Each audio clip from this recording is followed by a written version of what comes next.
It just might be the very end of celebrities and movie stars in woke Hollywood, and all because artificial intelligence is making them unnecessary. Today, we'll show you the latest tech and why it's taking back entertainment and giving it to the content creators all across the country.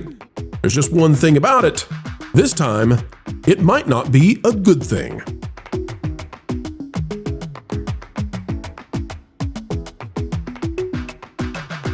Ladies and gentlemen, boys and girls, welcome back yet again. Another video of excellence on the way and a PhD level of understanding into what's going on in entertainment, the likes of which you will find nowhere else. As we go, we ask only one thing from you folks. Be so kind, be so generous as to take the time to click that like button. Your index finger will thank you. They're saying that artificial intelligence is going to do a 10x this year. What that means is that it's going to be 10 times more powerful in December than it is in January. We shall see, but already it's looking quite scary, and in ways that we'll describe here that you might not seem to grasp at first, well, capture. Let's talk about it. Folks, yes, this is going to be a problem if people can look like anybody, and we'll show you the video. It's going to be a problem for people who would like to do things online that they shouldn't do, especially when we're talking about the smaller humans out there who might be more susceptible to being confused. And we can talk about that a little bit, but also we're seeing something else. And that is, if you can look like anybody and instantly, or with like a 1 second or 2 second delay, you can have the puppeteer, the avatar, the visage that you want to be displayed.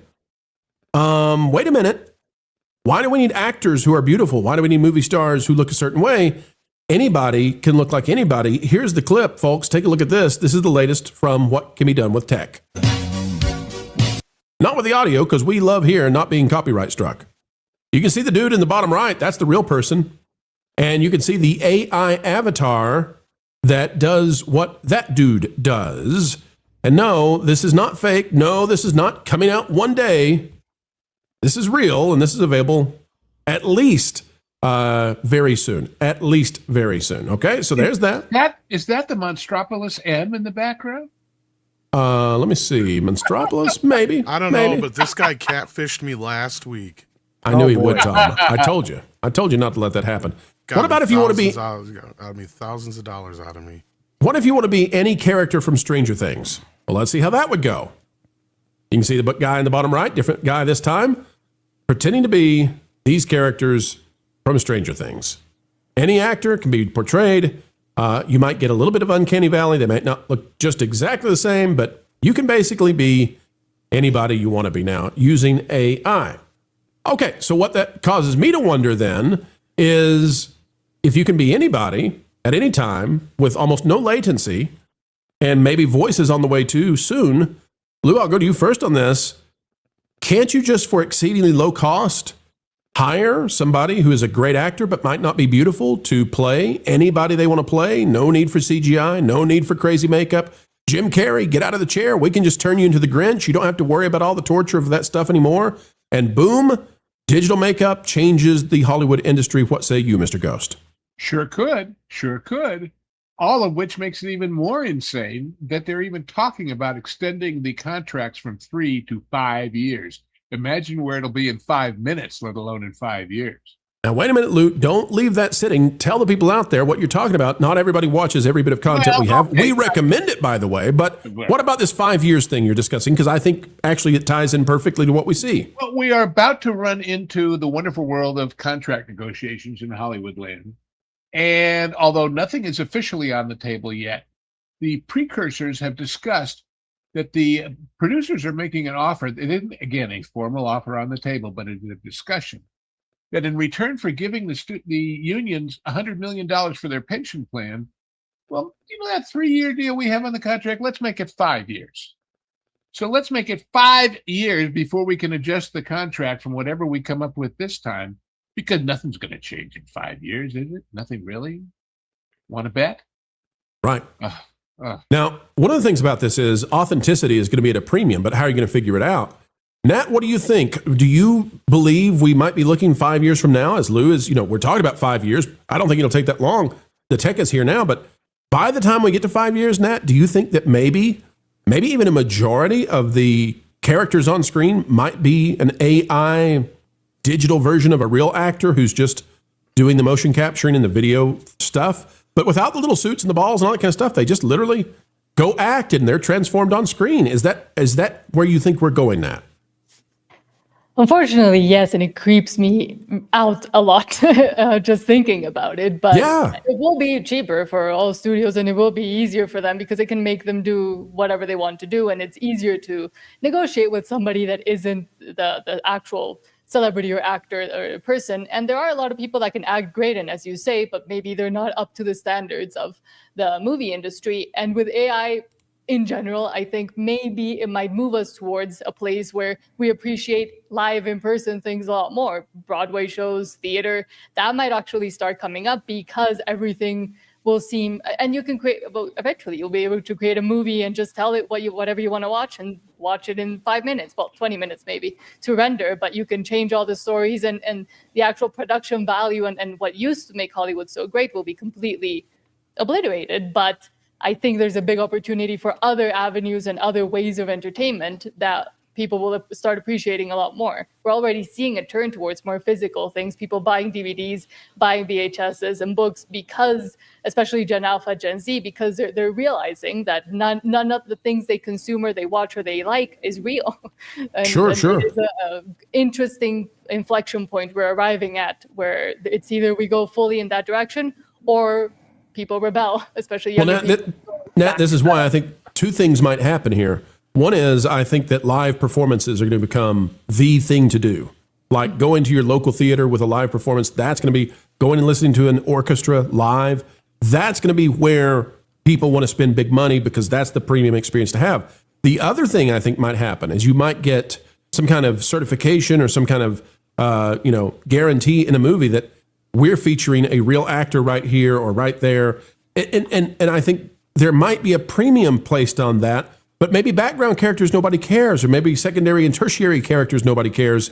But I do think that there's going to be some way of saying this is real versus, the other thing. And I don't know if it matters to people or not, but I think that's coming. That's the key.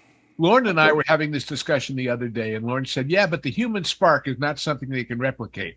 I said, I 100% agree. And does the audience care? Because you have a whole generation of people growing up on TikTok and YouTube who maybe haven't seen the classic movies and don't give a damn. And that's the problem, is that people who appreciate that human spark, well, we're dying off. And will the audience in the future care? I don't know. They grew up on video games. See, this is the other problem, because they've grown up on video game cutscenes. They've grown up on Avatar, which is all spectacle and no heart or soul, right? And I think the bigger thing here is why I don't think the studios mind the death of the late night shows for this very reason. Because if these late night shows disappear, the only mechanism that they use them for is to advertise these films, and these fake people can't do it on the sets of these. With Johnny, exactly right. Yeah. So these, this is where the fakeness doesn't work, where you need the real, authentic human. Well, if you aren't having those shows anymore, you don't need that anymore. The spontaneity, the random performance, and you don't have. Have you guys noticed there's no dynamic performers anymore? There's no Jim Carreys out there that, jump up out of the chair and make a crazy face, or Robin Williams out there that can do that. I mean, outside of, let's say, the Chris Pratt, right? Maybe a few others, a handful of other up and comers can actually perform in that way.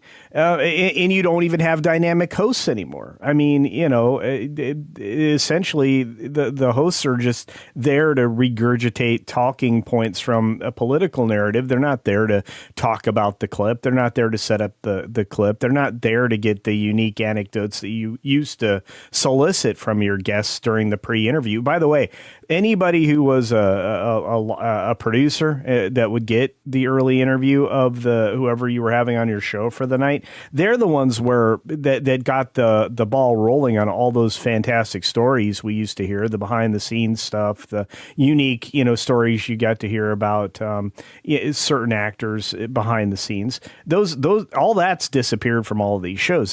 They're hollow. And again, so why would anybody care? The only only time you need real people is for those dynamic moments, and you don't even need them for the red carpet anymore, because that can just be a stage production where you can use the fake actors and actresses. We'll talk about that soon. You know, Hollywood has made decisions at the worst time possible, right? This going woke, you could not have picked a worse time to do it. The Golden Globes, we're going to talk about this in a little bit on the channel, but the Golden Globes ratings are just terrible. And people like Mark Ruffalo and all this stuff that they've been doing where they politicize entertainment, you couldn't pick a worse time. Or maybe they want to. Maybe they want to make people uninterested in celebrities and be willing to say, you know what, bring on the AI. There was a band that was playing the other day on Colbert, and somebody sent me the video of the music band playing on Colbert, and it was awful. And I said, you know what, bring on the AI music. I don't even care anymore. This is such trash.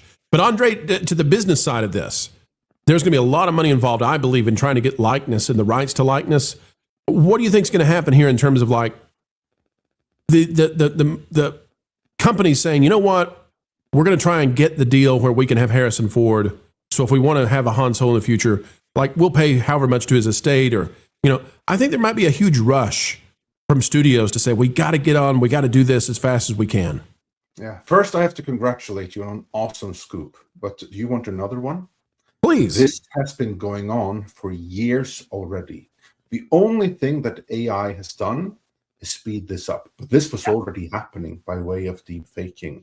For years already, you have had actors that have scanned their entire bodies and their entire face so that their agents now have them in a database so that you in the future can have a performance by way of then deep faking, now AI, say, for instance, Uma Thurman at age this or that. Which is greatly going to make it easy. Or Harrison Ford, this age or that age. Which is going to make it so much easier to have like movies with flashbacks from 30 years ago and stuff like that. Or say, for instance, you want to do King Conan or something, and you need Schwarzenegger in his 40s and not in his almost 80s. And Andre, let me insert here too. We were already doing this with body doubles. We've been doing it forever, where it's not, you know, Indiana Jones, the Dial of Destiny. The majority of that film is not Harrison Ford because he was injured. Absolutely. I mean, it's crazy. But this is what's, go ahead. As the old movie guy around here, I'm going to recommend a movie to everybody out there that predicted this in 1981. That far back. Of course, it was written and directed by Michael Crichton, and he had a habit of predicting things. It's called Looker. Go watch a movie called Looker. In it, Albert Finney is a plastic surgeon, and these beautiful women come to him and say, I need 8.3 millimeters off this part of my nose and 3.7 here, because somebody's trying to find perfect models for AI. And the subtext will get you. But go look and see in 1981, they had already figured out this was coming. Now, of course, we know, I mean, it doesn't take a genius. It takes you about 2 seconds to think about the dangers that are involved in people who want to look like anybody and then, you know, talk to the youngest among us online. It's more important than ever in 2026. I mean, if it's a kid, take their device. I mean, don't let them be on this stuff. Folks, protect your kids, because the tools are now scary. I don't want to get into that too much, but you know, there's darkness out there, and protect your kids. Tom, what are your thoughts on this? I see a future possibly where an actor is really in the movie, but there's a scene that they're not good at, and you bring in a different actor who's actually really good, and you say, we're just going to paint the digital AI over them. You'll look just like, you know, our other actor who's famous, who has, you know, 1 billion people online following them, but they're terrible at acting, so you come in and you do the crying scene for us. I think it's a possibility. I mean, that's one aspect of it. You guys have brought up several others. Andre hinted at something we talked to somebody about, what, 4 or 5 years ago? Where I was about to say, because we spoke to this, the one who really told us about this was our good friend, Gary J. Tunnicliffe, who is a Hollywood professional. For instance, you know Pinhead from Hellraiser? Well, he's the one who's been doing the Pinhead makeup since the 4th movie onwards, with the exception of the one where Pinhead looked like Uncle Fester. He did not do the makeup for that one. But all the ones where Pinhead looked good, that was him. And he's one who's been telling us about these things, about, like, for instance, the Pinhead kind of like makeup. Rather than making that makeup every single day, one of the ways that you would do this is basically you do it once, scan it, deep fake it from there and afterwards. Tom, feel free to take it from there. No, that was pretty much it. And as seeing how good it's getting, nearly every day at this point, I mean, we all kind of figured that this was going to happen. And here it is. I mean, if I was, an actor, I would be worried, because this is something that could really change the game going forward, and they should have been worried about this the last time they struck. Well, let's think about that for a second, though, Tom. And you're exactly right, and they weren't, and we told them, horrible mistake. But Tom, not only could it change the game, but what's the monetary value on having the ability to use John Wayne in your future movies? Aubrey Hepburn, Denzel Washington in his prime. I mean, we can go through the list of amazing stars and celebrities. What's the monetary value of acquiring from their estate? Maybe it's Elvis. Maybe it's all of the Beatles. What is the value in being able to put the actual Beatles in AI form into your movie and have a Beatles soundtrack? I don't know, but the money here, and people can say, well, it's going to be creepy and scary, and I got all that. None of us are arguing that. But if there's money to be made, Hollywood, is going to try to do it. So I don't know how much money is involved in getting some of these superstars from the past, either still with us or deceased, but it's a ton of money involved in this. A ton. Whatever it is, it's a one-time payment. Right, forever. Yeah. There's no residuals. There's no ongoing, there could there could be residuals paid to the estate. There could be. Every time John Wayne is featured in a movie going forward, every time Michael Jackson is in a song going forward, the estate gets residuals from that. That could be a possibility. I don't know. The guild would have to approve it, and that gets into a whole kettle of Does the guild have sway over deceased? I don't know the answer to that. I'm legitimately asking. Sway over residuals and who gets paid for what? Yes. I actually think there could be an entirely new type of agency that just all they do is manage likeness and vocal performance management. That's all they do. Tilly, and then Tilly wasn't real. I never bought in the Tilly thing. But that conversation needs to happen, because if you were trying to make money right now, you would be going around collecting people's likeness and voice like a maniac. You'd be paying these actors an upfront cost and residuals, and you would align every contract you assigned for their future rights to some kind of residual deal that paid their estate and obviously your agency, because you always like the deals with like Tina Turner and all those that but I think that there could strictly be an agency, Tom, and I know people that we could talk to get this done, but that would be a way for an agency to just live forever and have actors and actresses and their voices live forever, especially somebody who's a multi-type of performer, somebody who is, can play across the entire field rather than, be specific dynamic drama actor, rather than being like somebody who can also sing and dance and do all of that. I think there should be or will be a place for collecting that and then trading it in it. I think that's also coming. So watch out, kids. Nat, you and I think, share some concerns about this. I'll give you the final word on where this is going. If you can figure out what the guardrails are, or how we use this the best way. I don't want to poo-poo technology. I think there's some great aspects to this, I'm sure.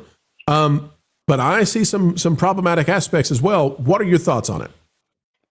Well, the question in the end regarding, for example, the money is if it does become ubiquitous and becomes what is at the forefront of Hollywood, of movies, etc., does it lose value then? Because it's not actually Michael Jackson. You're just making an impersonation of him. So is that more or less valuable than the actual person, the actual actors? And I do see one way in which it could be useful, which is, for example, we were also talking about citizen journalists and people that might have to give out information, but are not able to do it themselves because of security reasons. In that aspect, I do see a great value to it. But in general, I am scared of AI, and I don't love the idea and what it could do for the psyche of society as a whole, which is already kind of broken. I don't know about this whole independent journalist thing, Nat. I'll just be honest. I say, everybody out there, come on, get on camera. Seriously, what are you doing? Get on camera. Folks, it's time to bid you adieu, but we hope that you will help us anew, and that is, we're only asking you click that like button. Share, subscribe, click it, stick it to those algorithms. It is the notification bell, and drop a comment down below. And oh, by the way, Have you gone the way of thatparkplace.com? www.thatparkplace.com. It's the website that if you're not yet bookmarked to, well, you should be. A bastion of truth and knowledge when it comes to entertainment and everything that's going on. Go check it out today, folks. We would love to have you over there as well. All right, we are getting ready to head out, but do not fret, for we will put out 4 more videos tomorrow, so long as the good Lord allows. And we believe that probably, just might, happen. All right, until the next time we get to share time with you, keep learning, keep growing, and as always, keep having fun.